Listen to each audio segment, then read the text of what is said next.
M Arif की book से जी हम लोग नॉन प्रॉफिट ऑर्गेनाइजेशन का चैप्टर स्टार्ट करेंगे। ठीक है, ये इसका न्यू एडिशन है। न्यू एडिशन के अकॉर्डिंग जो है वो आज हम लोगों ने क्वेश्चन स्टार्ट करने हैं। पहला क्वेश्चन है, from the following receipts and payments account for the year ended 31 December 2022 prepare the income and expenditure account. ठीक है, आपको पहले बताया जा चुका है कि रिसीट एंड पेमेंट अकाउंट किसको कहते हैं। It's just like a summary of cash book. Cash book क्या होती है, जो हम लोगों ने फर्स्ट ईयर में की हुई है, कि जिसकी डेबिट साइड जो है वो रिसीट साइड होती है, जिसकी क्रेडिट साइड जो है वो पेमेंट साइड होती है। ठीक है, तो यहाँ पर भी आपको रिसीट्स एंड पेमेंट्स दी हुई हैं, इनकी मदद से आपने इनकम एंड एक्सपेंडिचर अकाउंट बनाना है। क्लियर है। अब इनकम एंड एक्सपेंडिचर अकाउंट जो है उसकी नेचर होती है प्रॉफिट एंड लॉस अकाउंट की तरह की। जिस तरीके से प्रॉफिट एंड लॉस अकाउंट की क्रेडिट साइड पर हम सारे के सारे रेवेन्यूज लिखते थे और डेबिट साइड पर सारे के सारे एक्सपेंडिचर्स लिखते थे, इसी तरीके से यहाँ पर भी हम लोगों ने क्रेडिट साइड पर सारी इनकम्स लिखनी है और डेबिट साइड पर सारे एक्सपेंसेस लिखने हैं। यहाँ पर हम उसको नाम दे देंगे इनकम एंड एक्सपेंडिचर अकाउंट का। रिसीट साइड पे आपको सबसे पहले बैलेंस दिया हुआ है 1 जनवरी 2022 का। ठीक है, तो जो ओपनिंग बैलेंसेस होते हैं ये ओपनिंग बैलेंस शीट के लिए होते हैं, इनका इनकम एंड एक्सपेंडिचर अकाउंट के साथ कोई ताल्लुक नहीं है। सब्सक्रिप्शन दी हुई है, life membership fee, interest, admission fees, miscellaneous receipts और डोनेशन फॉर बिल्डिंग फंड, ये सारे के सारे आपकी रिसीट्स हैं। इनमें से कुछ जो हैं वो रेवेन्यू नेचर की हैं, कुछ जो हैं वो कैपिटल नेचर की हैं। जो रेवेन्यू नेचर की होती हैं, जो हम डेली बेसिस पे यूटिलाइज करते हैं, वो हम लिखेंगे इनकम एंड एक्सपेंडिचर अकाउंट में। और जो कैपिटल नेचर की होती हैं, जो कि कभी कभी इस्तेमाल होने वाली होती हैं और लंबे अरसे तक जो है वो हम इनकम से उसको यूटिलाइज कर सकते हैं, ठीक है, वो हमारी बैलेंस शीट में जाएंगी। फिर आगे जी इसकी पेमेंट साइड। पेमेंट साइड पे आपको इसकी सैलरीज एंड वेजेस दे रहा है, रेंट दे रहा है, जनरल एक्सपेंसेस दे रहा है, फर्नीचर है, प्रिंटिंग एक्सपेंसेस हैं, रिपेयरिंग चार्जेस हैं और क्लोजिंग बैलेंस है। सिमिलरली इसमें से भी जो रेवेन्यू नेचर के एक्सपेंसेस होंगे वो हम लिखेंगे इनकम एंड एक्सपेंडिचर अकाउंट में, और जो कैपिटल नेचर एक्सपेंसेस होंगे वो हम लिखेंगे बैलेंस शीट में। क्लोजिंग बैलेंस जो है ये बैलेंस शीट का ही आइटम होता है, क्लोजिंग बैलेंस शीट का आइटम है। उसके बाद आपको एडजस्टमेंट दी हुई है, so keep in mind each and every adjustment has double effect. यहाँ पे आपको कह रहा है subscription in arrears amounted to ₹1400। हम सब्सक्रिप्शन पे डॉट लगाएंगे। ठीक है, एरियर्स का मतलब ये होता है कि ये अमाउंट हमने रिसीव करनी है, अभी रिसीव नहीं की है। अगर एरियर्स का वर्ड एक्सपेंसेस के साथ है तो उसका मतलब ये होता है कि ये अमाउंट अभी हमने पे करनी है, पे नहीं की है, वो पेएबल है। तो यहाँ पर ये सब्सक्रिप्शन यानी इनकम के साथ है, तो इसका मतलब यह है कि ये अमाउंट अभी रिसीवेबल है। एक दफ़ा आप इसको यहाँ पर इनकम एंड एक्सपेंडिचर की इनकम साइड पर प्लस करोगे, दूसरी दफ़ा आप इसको क्लोजिंग बैलेंस शीट में लिखोगे, अगर क्लोजिंग बैलेंस शीट आपको बनाने के लिए कहता है। ठीक हो गया। उसके बाद आपको कह रहा है डेप्रिसिएशन ऑन फर्नीचर। फर्नीचर पर डॉट लगाएंगे, इसका मतलब ये है कि इसको लिखने के टाइम हमें याद रहे कि हमने इस पर डेप्रिसिएशन निकालनी है, जो कि एक दफ़ा इनकम एंड एक्सपेंडिचर अकाउंट की डेबिट साइड पर आएगी और दूसरी दफ़ा अगर वो बैलेंस शीट बनाने को कहे तो हम वहाँ लिखते हैं। अब इस क्वेश्चन में उसने हमसे बैलेंस शीट तो नहीं मांगी है, तो हम इसको जो है वो इसकी डेप्रिसिएशन सिर्फ और सिर्फ कहाँ लिखेंगे, एक्सपेंडिचर साइड पे। Life membership fees to be credited to revenue. ठीक है, यानी ये जो लाइफ मेंबरशिप फ़ी है इसके बारे में आपको कहता है आपने इसको रेवेन्यू के तौर पर ट्रीट करना है, मतलब इसको आपने इनकम के तौर पर लिखना है। अगर क्वेश्चन साइलेंट होता या वर्ड लिखा होता कैपिटलाइज तो उसका मतलब ये होना था कि इसको हमने बैलेंस शीट में लिखना है। चलें जी, अब हम इसको सॉल्व कर लेते हैं। ठीक है, सबसे पहले आप ऊपर जो है वो अकाउंट का नेम लिखोगे, इनकम एंड एक्सपेंडिचर अकाउंट, फिर आप वो साल लिखोगे जिस साल के लिए उसने आपसे रिक्वायर किया है। इस क्वेश्चन में उसने आपसे रिक्वायर किया है for the year ending 31 December 2022। Debit side आपकी जो है वो एक्सपेंडिचर साइड होती है, क्रेडिट साइड आपकी जो है वो इनकम साइड होती है। सबसे पहले हम यहाँ लिखेंगे सब्सक्रिप्शन। ठीक है जी, जो कि इस क्वेश्चन में वो आपको दे रहा है 6520। इसके ऊपर मैंने आपको डॉट लगवाया था, दैट मीन्स कि वो आउटस्टैंडिंग अमाउंट है। तो आउटस्टैंडिंग को हम लोग क्या करते हैं, प्लस करते हैं। कितने से प्लस करेंगे, 1400 से प्लस करेंगे जी। तो जब हमें इसमें 1400 प्लस कर दिया तो ये हमारे पास जो amount I that is 7920 rupees के साथ। उसके बाद आपको दे रहा है वो यहाँ पर लाइफ मेंबरशिप फ़ी ठीक है, कितने से? 1000 से। देन वो आपको दे रहा है इंटरेस्ट 720 से। फिर वो आपको दे रहा है एडमिशन फीस, ठीक है, कितने से? 960 से। ठीक हो गया। देन वो आपको दे रहा है मिसलीनियस रिसीट्स, कितने से? 200 से। अगला जो हमारा आइटम है वो है डोनेशन फॉर बिल्डिंग फंड। ठीक है, तो ये हम लोगों ने प्रीवियस एक लेक्चर में डिस्कस किया था कि डोनेशन जो है वो 2 तरह की होती है, एक जनरल होती है, एक स्पेशल होती है। ठीक है, जनरल जो डे टू डे वर्किंग के लिए हमें दी जाती है, और स्पेशल जो किसी खास मकसद के लिए। तो ये किसी खास पर्पस के लिए, मतलब बिल्डिंग के लिए है। ठीक है, तो वो यहाँ पर हम नहीं लिखेंगे। अब हम आ जाते हैं जी इसकी एक्सपेंडिचर साइड पे। तो सबसे पहले इस पे जो आपको एक्सपेंस दिया हुआ है, सैलरीज पे हो रही हैं। ठीक है, सैलरीज एंड वेजेस दे रहा है वो आपको 2200 से। रेंट आपको दे रहा है वो 2000 से। जनरल एक्सपेंसेस आपको दे रहा है वो 2200 से। ठीक है, देन फर्नीचर दे रहा है। फर्नीचर आपको पता है कि फिक्स्ड एसेट होता है। ठीक है, तो जो फिक्स्ड एसेट होता है वो हम यहाँ नहीं लिखते, उसको हम बैलेंस शीट में लिखते हैं। हाँ, उसके ऊपर अगर कोई डेप्रिसिएशन है तो वो हम यहाँ ज़रूर लिखते हैं।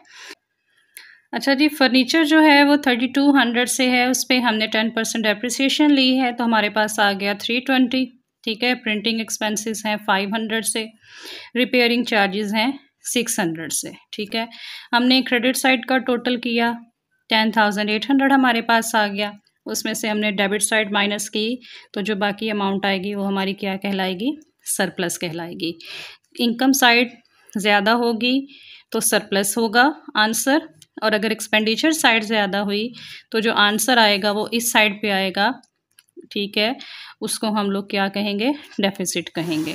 जब भी income is greater than expenditures, कमाई हमारी जो है वो खर्चों से ज़्यादा है, तो जो बाकी आंसर है वो क्या कहलाएगा? सरप्लस। यहाँ हम उसको प्रॉफिट नहीं कहेंगे क्योंकि ये प्रॉफिट ऑर्गेनाइजेशन नहीं है, नॉन प्रॉफिट ऑर्गेनाइजेशन है। तो ये प्रॉफिट मेकिंग के लिए काम नहीं कर रही, वेलफेयर के लिए काम कर रही है।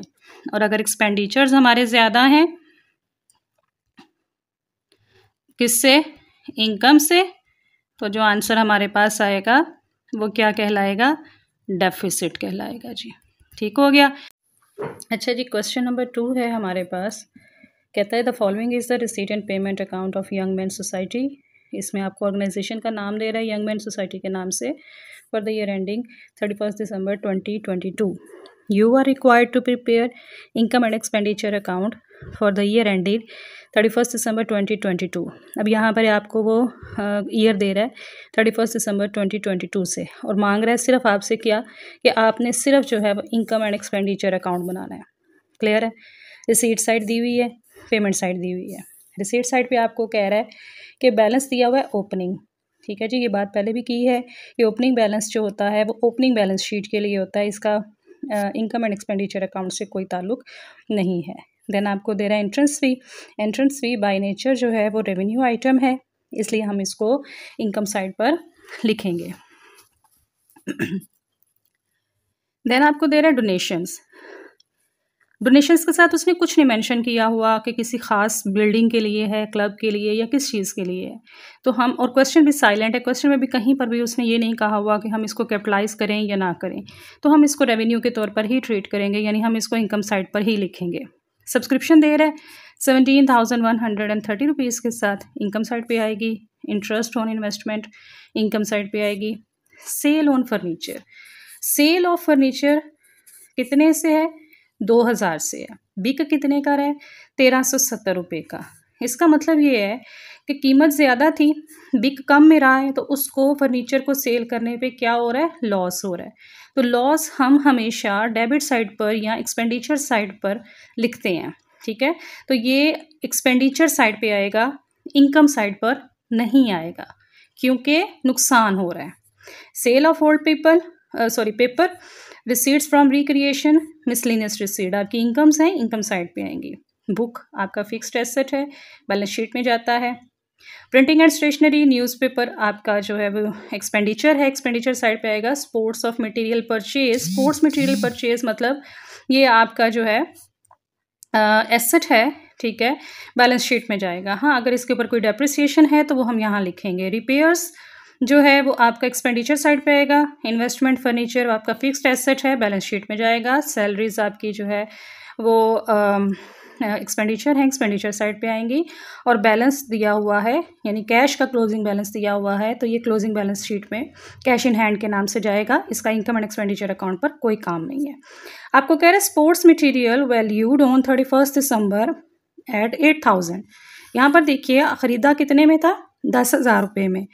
अब वो साल के एंड पर कितने में रह गया है, 8,000 से। इसका मतलब पहले वो ज़्यादा का कीमत का था, साल के एंड पे वो कम कीमत का रह गया है। तो जब भी कोई फिक्स्ड एसेट साल के एंड पे कम कीमत का रह जाए, इसका मतलब ये होता है कि उसकी क्या हुई है, डेप्रिसिएशन हुई है। तो इसको हम कहाँ लिखेंगे, इनकम एंड एक्सपेंडिचर अकाउंट की एक्सपेंडिचर साइड पर लिखेंगे। क्लियर है जी। ये क्वेश्चन चूंकि आसान है इसलिए मैंने पहले ही सॉल्व करके रखा हुआ है, ठीक है। हमने यहाँ ऑर्गेनाइजेशन का नाम लिख लिया है, यंग मैन सोसाइटी के नाम से। अकाउंट का नेम है income and expenditure account for the year ended 31 December 2022। Table बना लिया है।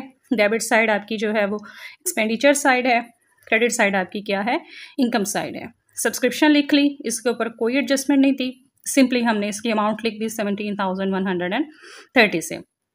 इंटरेस्ट और इन्वेस्टमेंट लिख लिया हमने 400 से। सेल ऑफ ओल्ड पेपर हमने लिख लिया 930 से। रिसीट फ्रॉम रिक्रिएशन हमने लिख ली जो है वो 1730 से, ठीक है। मिसलिनियस रिसीट्स हमने लिखी हैं जी 250 से। एंट्रेंस फी हमने लिख ली है 1300 से। और डोनेशंस भी हमने यहीं पे लिख ली है 12,000 से, क्योंकि मैंने पहले भी आपको बताया कि इसका क्वेश्चन में कुछ भी उसने आपको नहीं हिंट दिया हुआ कि हमने इसको क्या करना है, ठीक है। उसके बाद एक्सपेंडिचर साइड पे आ जाएंगे। पेमेंट साइड पे आपको प्रिंटिंग एंड स्टेशनरी दिया हुआ था, यानी उसकी पेमेंट हुई थी, वो हमारा खर्चा था, तो हमने एक्सपेंडिचर साइड पर 930 से लिख दिया है। न्यूज़पेपर रिपेयर्स हमने लिख दिए यहाँ पर, ठीक है। 2220 से न्यूज़पेपर है, रिपेयर्स 1300 से है, वो लिख दिया हमने।